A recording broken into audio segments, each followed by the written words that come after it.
സംസ്ഥാനത്ത്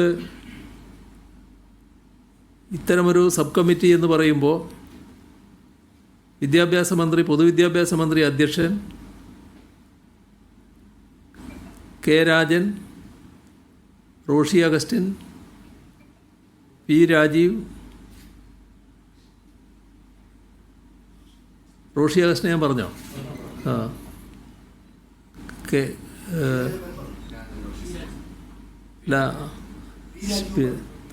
നമ്മുടെ വിദ്യാഭ്യാസ മന്ത്രി അധ്യക്ഷൻ, പിന്നെ K Rajan, Prasad agriculture minister, നിയമമന്ത്രി P Rajeev, Roshi Augustine, K Krishnankutty, A K Saseendran, ഇങ്ങനെ 7 അംഗങ്ങളുള്ള കമ്മിറ്റിയാണ് നിശ്ചയിച്ചിട്ടുള്ളത്.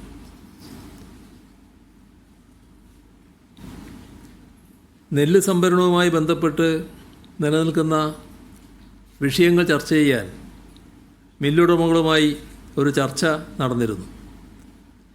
നെല്ല് സംസ്കരണ മില്ലുടമകൾക്ക് 2022-23 സംഭരണ വർഷം ഔട്ട് ടേൺ റേഷ്യോയുമായി ബന്ധപ്പെട്ട് നൽകാനുള്ള നഷ്ടപരിഹാര തുക 63,37,00,000 രൂപ അത് അനുവദിക്കുന്ന കാര്യം തത്വത്തിൽ അംഗീകരിച്ചു. തീരുമാനിക്കേണ്ടത് മന്ത്രിസഭയാണ്. മന്ത്രിസഭയുടെ പരിഗണനയ്ക്ക് വിടാമെന്ന് സമ്മതിച്ചു. കേന്ദ്രം നിശ്ചയിച്ച 68% എന്ന ഔട്ട് ടേൺ റേഷ്യോയിൽ മാറ്റം വരുത്താൻ സംസ്ഥാനത്തിന് അധികാരമില്ല. എന്നാൽ ഇവിടുത്തെ സാഹചര്യത്തിൽ കേരളത്തിൽ ഈ പറയുന്ന രീതിയിൽ റേഷ്യോ ലഭിക്കുന്നില്ല എന്നത് മൊത്തത്തിൽ പരാതിയായിട്ട് ഉയർന്നു വന്നിട്ടുണ്ട്.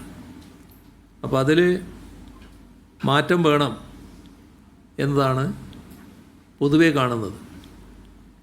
സംസ്ഥാന സർക്കാരിനും ആ അഭിപ്രായം തന്നെയാണുള്ളത്. അതിൻ്റെ ഭാഗമായി ഈ 68% എന്ന ഔട്ട് ടേൺ റേഷ്യോ കുറയ്ക്കേണ്ടതായിട്ടുണ്ട്. സംസ്ഥാനത്തിന് ഏകപക്ഷീയമായി ചെയ്യാൻ കഴിയുന്നതല്ല, കേന്ദ്രമാണ് ചെയ്യേണ്ടത്. അത് കേന്ദ്രത്തോട് ആവശ്യപ്പെടാൻ തീരുമാനിച്ചിട്ടുണ്ട്. എന്നാൽ ഇതുമായി ബന്ധപ്പെട്ട് മില്ലുടമകൾക്കുണ്ടാകുന്ന നെല്ല് സംഭരിക്കുമ്പോൾ, അത് അരിയാക്കുമ്പോൾ മില്ലുടമകൾക്കുണ്ടാകുന്ന നഷ്ടം അത് നികത്തുന്നതിനാവശ്യമായ ധനസഹായം നൽകുന്നതിന് സർക്കാർ തയ്യാറായാൽ അതിൽ ഇടപെടില്ല എന്ന നിലപാട് നേരത്തെ തന്നെ ഹൈക്കോടതി വ്യക്തമാക്കിയിട്ടുണ്ട്. അതിൻ്റെ അടിസ്ഥാനത്തിൽ ഇവിടെ ഇന്നെത്തിച്ചേർന്ന ചില ധാരണ അങ്ങനെയൊരു നഷ്ടം സംഭവിക്കുന്നത് കണക്കാക്കി ആ നഷ്ടം നികത്തി കൊടുക്കുന്നതിനാവശ്യമായ നടപടികൾ സ്വീകരിക്കുമെന്നാണ്. അത് സപ്ലൈകോയും മില്ലുടമകളും തമ്മിൽ ചർച്ച ചെയ്ത് ഒരു നിലപാടിലേക്ക് എത്തും. അതേപോലെ തന്നെ ട്രാൻസ്പോർട്ടേഷൻ ചാർജ് ലഭിക്കുന്നില്ല എന്ന പരാതി അവർക്കുണ്ടായിരുന്നു. ആ ട്രാൻസ്പോർട്ടേഷൻ ചാർജ് അനുവദിച്ച് നൽകാൻ കേന്ദ്ര സർക്കാരിനോട് ആവശ്യപ്പെട്ടിരുന്നു. ഇപ്പോൾ അത് സംബന്ധിച്ച് തീരുമാനമായി എന്നാണ് അറിയുന്നത്. അത് ലഭിക്കുന്ന മുറക്ക് അത് മുഴുവനായി മില്ലുടമകൾക്ക് ഇത് ട്രാൻസ്പോർട്ട് ചെയ്യുന്നതിൻ്റെ ഭാഗമായുള്ള ചെലവിലേക്ക് നൽകുന്നതിനാണ് നിശ്ചയിച്ചിട്ടുള്ളത്.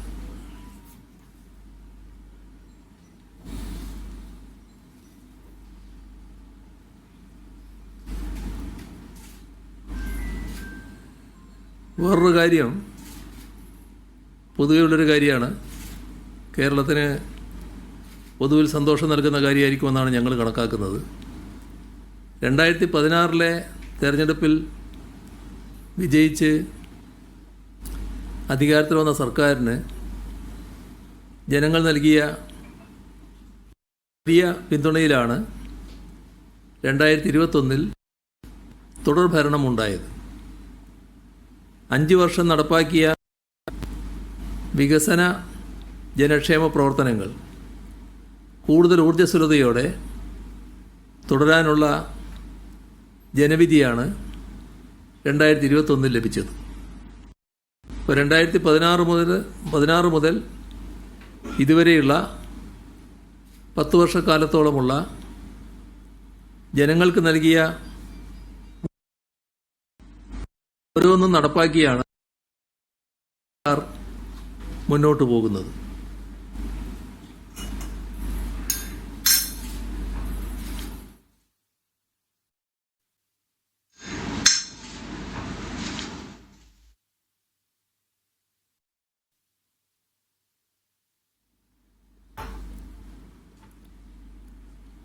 ഓരോ വർഷവും നടപ്പാക്കുന്ന കാര്യങ്ങൾ പ്രോഗ്രസ്സായി ജനങ്ങൾ അവതരിപ്പിക്കുന്ന നിലയാണ് സർക്കാർ സ്വീകരിച്ചിരുന്നത്.